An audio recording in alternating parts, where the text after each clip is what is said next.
इस वीडियो में हम बात करेंगे सीनियर सिटीजन स्कीम्स के नए रूल्स के बारे में। ये रूल्स 1 अप्रैल 2023 से अप्लीकेबल होंगे। यहाँ पे काफी सारे चेंजेस आए हैं जो आपको काफी फायदेमंद रहेंगे। तो चलिए सबसे पहले हम देखते हैं कि नए चेंजेस क्या आए हैं। यहाँ पर हम 3 रूल्स आए हैं जो चेंजेस यहाँ पर लाया गया है सीनियर सिटीजन सेविंग स्कीम में। तो सबसे पहला रूल है आपका इन्वेस्टमेंट लिमिट जो 30 लाख तक एक्सटेंड किया गया है, जो आप सभी को पता है। लेकिन जानने वाली बात ये है कि आप यहाँ पे सिंगल अकाउंट ओपन कर सकते हैं या फिर आप जॉइंट अकाउंट ओपन कर सकते हैं। लेकिन सिंगल अकाउंट ओपन करेंगे तो पर पर्सन यहाँ पे 30 लाख का मैक्सिमम लिमिट है। और अगर आप जॉइंट अकाउंट ओपन करेंगे तो फर्स्ट होल्डर का जो अमाउंट लिमिट है वो 30 लाख तक आपको मैक्सिमम लिमिट है।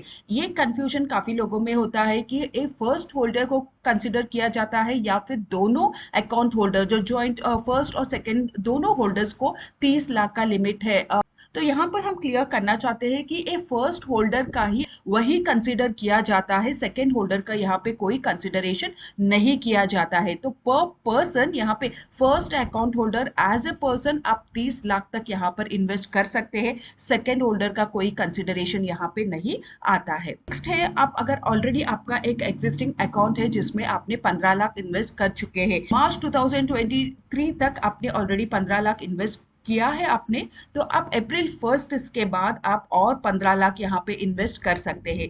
जो 15 लाख आप इन्वेस्ट करेंगे, आप यहाँ पे एक लमसम अमाउंट 15 लाख इन्वेस्ट कर सकते हैं या फिर उसे तोड़ के थोड़े थोड़े अमाउंट में भी आप यहाँ पे इन्वेस्ट कर सकते हैं। यहाँ पे कोई रिस्ट्रिक्शन नहीं है कि आप कितना अकाउंट ओपन करेंगे। रिस्ट्रिक्शन सिर्फ 30 लाख पे है जो मैक्सिमम लिमिट है। लेकिन आप कितना अकाउंट ओपन कर सकते हैं ये आपके ऊपर डिपेंड है। आप जितना चाहे उतना अकाउंट आप यहाँ पे ओपन कर सकते हैं। सिर्फ याद रखने वाली बात ये है कि आपका 30 लाख के ऊपर आपका डिपॉजिट लिमिट नहीं बढ़ना चाहिए। नेक्स्ट हम देखते हैं कि यहाँ पर एज का कंसिडरेशन कैसे कैलकुलेट किया जाता है। एज भी यहाँ पे कई सारे लोगों में एक कंफ्यूजन है कि एज दोनों अकाउंट होल्डर का कंसिडर किया जाता है। ऐसा बिल्कुल नहीं है। यहाँ पर सिर्फ फर्स्ट अकाउंट होल्डर का ही एज कंसिडर किया जाता है और सेकंड अकाउंट होल्डर आपके साथ जो जॉइंट में सेकंड होल्डर है तो उनका एज यहाँ पे कंसिडर नहीं किया जाता है। आपके बच्चे हैं, आपके वाइफ है या फिर आप किसी के साथ भी आप ये अकाउंट ओपन करेंगे तो उनका एज यहाँ पे कंसिडर नहीं किया जाता है। वो सीनियर सिटीजन रहने की जरूरत नहीं है। अगर वो बिलो सीनियर सिटीजन के एज लिमिट जो है उसके बिलो है, अगर वो है तो भी वो आपके साथ एक जॉइंट अकाउंट ओपन कर सकते हैं।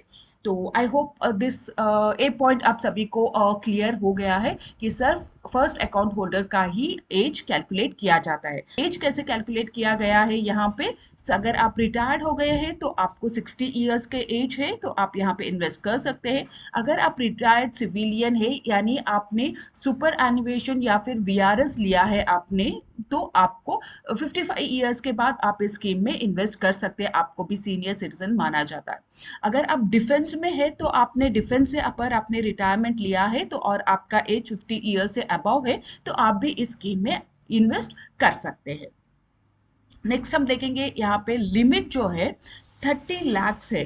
तो 30 लाख के अबव अगर आप यहाँ पे इन्वेस्ट करेंगे तो आपको कोई भी इंटरेस्ट नहीं दिया जाता है। तो ये आपको ध्यान में रखना होगा कि कई सारे लोग सोचते हैं कि 30 लाख तो एक लिमिट है, उससे ज़्यादा अगर हम रखेंगे तो भी हमें उसके ऊपर भी हमें इंटरेस्ट मिल जाएगा। अगर आपका लिमिट 30 लाख है और अगर आपने 40 लाख यहाँ पे इन्वेस्ट कर दिया है तो आपका जो एक्सेस 10 लाख है वो 10 लाख पर आपको कोई इंटरेस्ट नहीं मिलेगा। हाँ, मैच्योर होने के बाद आपको टोटल 40 लाख आपको वापस दिया जाएगा, लेकिन सिर्फ 30 लाख के ऊपर जो इंटरेस्ट बनता है उसे कैलकुलेट करके आपको दिया जाएगा। Principal amount of 40 lakh plus 30 lakh के ऊपर जो इंटरेस्ट होगा वो आपको दिया जाता है।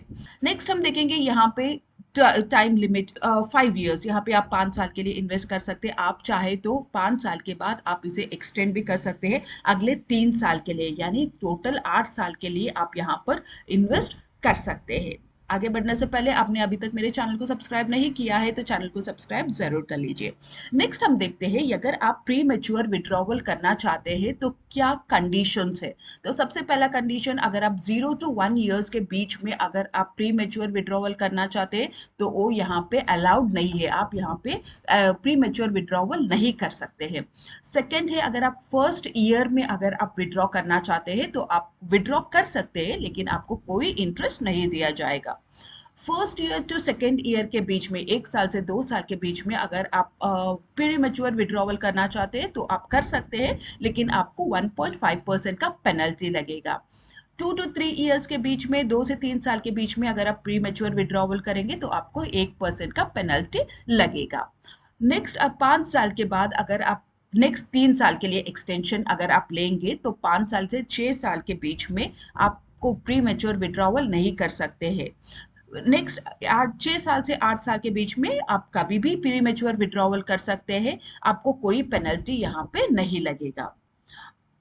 नेक्स्ट हम देखते हैं कि इनकम टैक्स। यहाँ पर इनकम टैक्स जो है 80C के अंडर आप यहाँ पे सिर्फ फर्स्ट ईयर में आप इसे क्लेम कर सकते हैं, यानी आपने 2022 में इस स्कीम में आपने डिपॉजिट किया है तो आप 2023 में ही इसे क्लेम कर सकते हैं। यही सेम जो 5 साल के लिए एक्सटेंड होता है, अगले साल के लिए सेम अकाउंट पर आप क्लेम नहीं कर सकते हैं।